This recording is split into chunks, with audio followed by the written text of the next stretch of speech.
Sunset over a lake followed by fish jumping out of the water. Then expanding circles with a buffalo silhouette graphic in the center, followed by the course title graphic and a list of the 5 episodes over an image of petroglyph rocks. Finally, a graphic of the episode 4 title.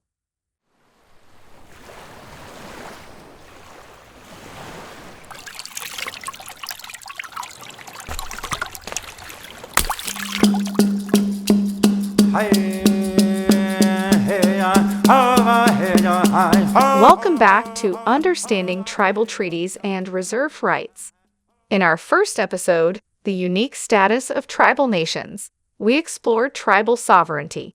In Treaties, the supreme law of the land, we looked at tribal treaties.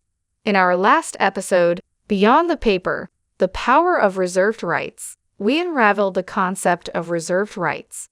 In today's episode, Treaties and Reserved Rights in Action Today, we'll discuss how treaties are interpreted and implemented in the modern context. Wide view of a lake under black text on turquoise background, matching the voice-over. Then, underwater fish behind the continuing text, and then a late-day flyover of a forested coastline. We'll show a couple examples of how treaties continue to be powerful tools in protecting tribal rights to use and access natural and cultural resources. We'll then talk about the tools that courts use to interpret treaty provisions and apply them in today's world. By the conclusion of this episode, participants will be able to provide examples of the contemporary impact of tribal treaties, sovereignty, and reserved rights in various fields, such as law and environmental protection and economic development. An ocean scene and small interview videos appearing in front and scrolling upward. Then an exterior mural of an older Native woman and little boy in a southwest area, followed by turquoise text on black background highlighting key terms. As a reminder, we are grateful to the tribal leaders who have joined us to share their own and their tribe's experiences and views. And note that these tribal leaders are speaking as representatives of their sovereign nations and not providing the views or opinions of the federal government. In this course, we've spent a lot of time discussing the historical status of Indian tribes and the history of federal-tribal relations. Fast motion shot of the U.S. Capitol, a Native woman picking berries, and turquoise text on black background highlighting key terms. Then salmon jumping upstream followed by turquoise text on black background highlighting key terms. This is because history matters. The historical context is the necessary backdrop for understanding how treaties and reserved rights work today in the lives of contemporary tribal nations and tribal members. The federal government ended treaty making in 1871, but treaties continue to be a vital part of life for many tribal nations and are of deep importance to cultures, economies, governments, and subsistence to tribes today. We're going to talk now about 2 modern-day examples of tribes asserting their treaty rights to protect use of and access to natural and cultural resources. Video of fish being caught with a net, followed by turquoise text on black background highlighting key terms. Then a half underwater look at rocks and a sockeye salmon in shallow water, followed by an 1862 photo of Washington Governor Isaac Stevens and a photo of President James Buchanan. The first example involves tribal fishing rights under the Stevens Treaties, which are a series of treaties signed in the mid-1850s between Governor Isaac Stevens and Native American tribes in the Washington Territory. These treaties were approved by the Senate and signed by President James Buchanan in 1859. Turquoise text on black background highlighting key terms, followed by a half underwater look at rocks and a sockeye salmon in shallow water, and back to the key terms. A common provision in these Stevens Treaties was the express reservation of tribal fishing rights. Under this provision, tribes reserved the right to fish at all usual and accustomed fishing sites off the reservation, in common with non-Indians. A slide entitled Stevens Treaties with text matching the voice-over and underwater fish behind it. Then a sky view of a river, a close-up of a running stream, and then turquoise text on black background highlighting key terms.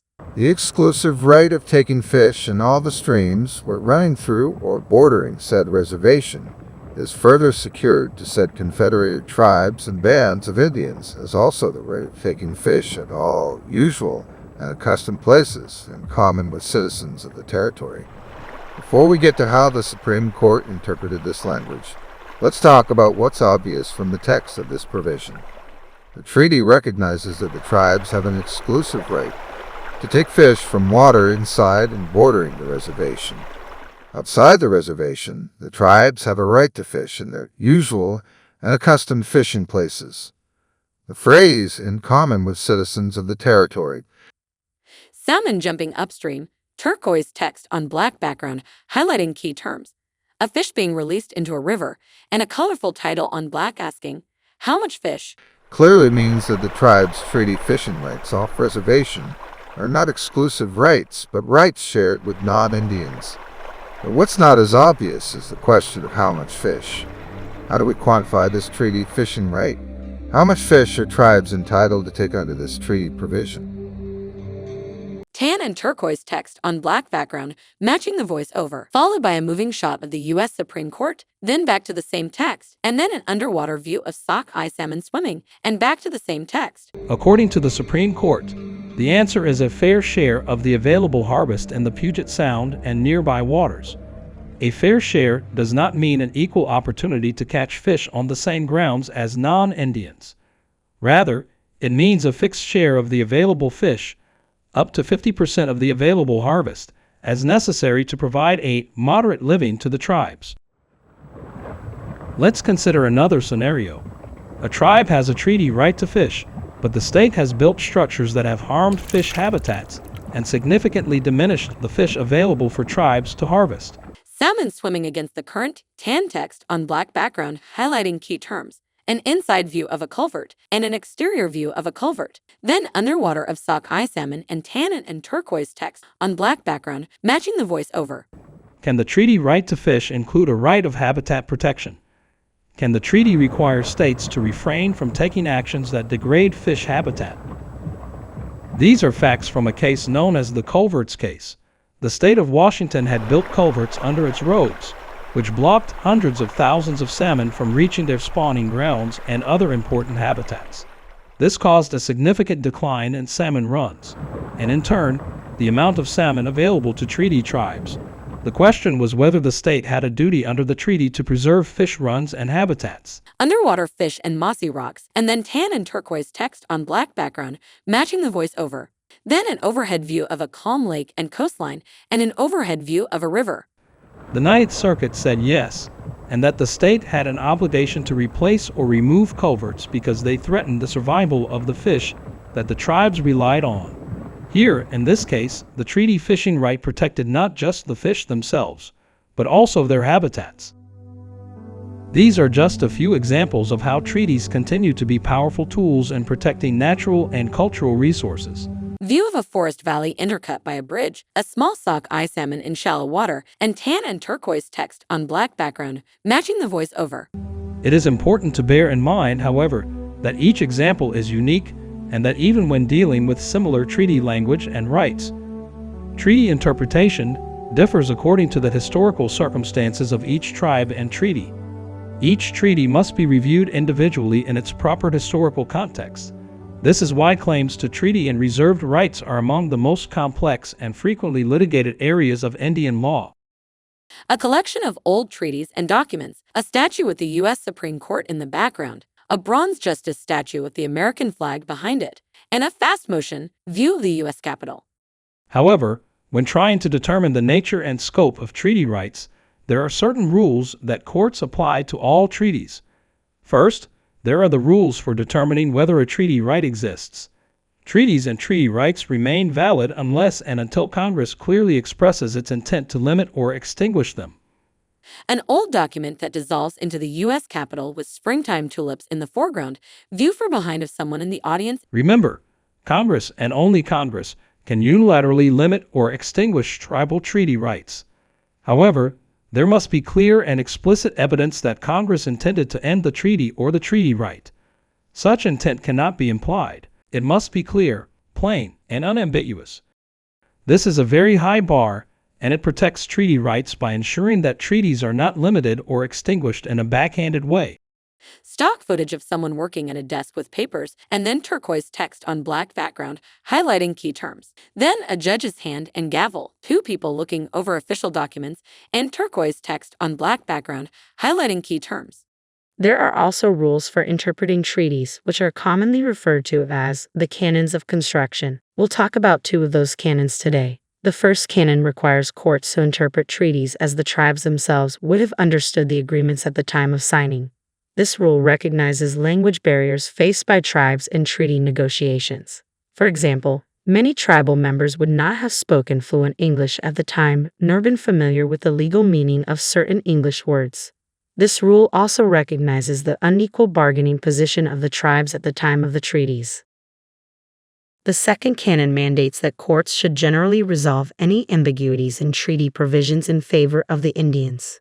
A gavel pounds a plank, a statue of justice balances on a desk, and a stream bubbles. In practice, what this means is that if there's any language in the treaty that is unclear or subject to more than one possible meaning, courts will resolve the conflict in favor of the tribal interests. This canon recognizes and accounts for the special relationship between tribes and the United States. A slide entitled United States Supreme Court with text that matches the voice-over. As the Supreme Court has explained, it is our responsibility to see that the terms of a treaty are carried out, so far as possible, in a spirit which generally recognizes the full obligation of this nation to protect the interests of Indian people. The Muskogee Treaty from 1790, the treaty with the Nez Perce, the Treaty of Medicine Creek Lodge, followed by turquoise text on black background highlighting key terms. Then the Treaty of Fort Wayne.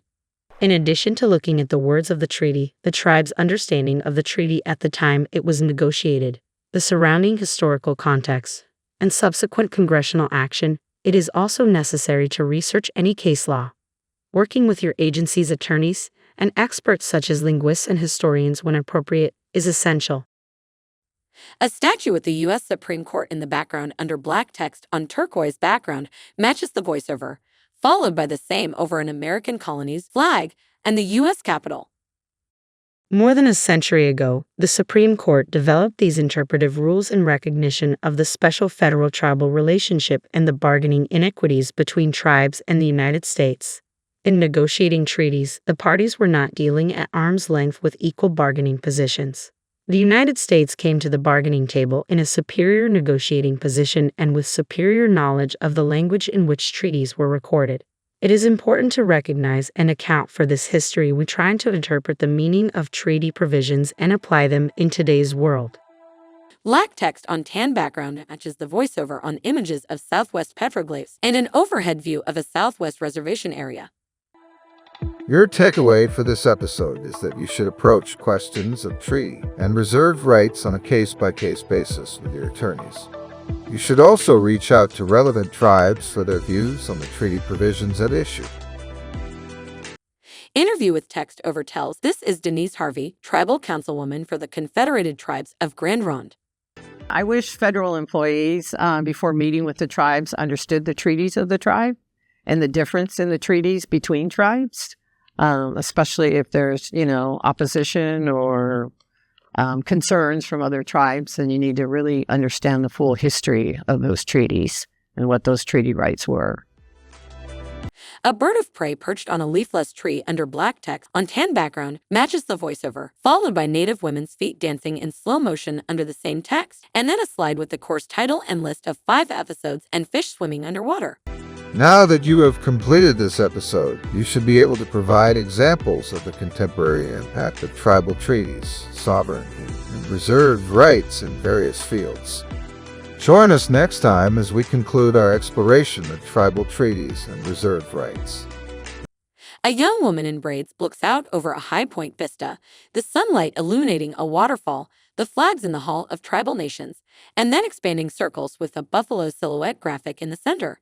End Episode 4, and end credits that read, The White House Council on Native American Affairs, in conjunction with the Department of the Interior, the Bureau of Indian Affairs, DOI University. For questions about this course, please contact your agency's legal offices and tribal liaison. We gratefully recognize the contributions of the tribal leaders in the development of this training. The video ends. Until then, remember, These are complex topics, and the landscape is often shifting. But if you start with respect for tribal nations, then you are starting your journey on the right foot.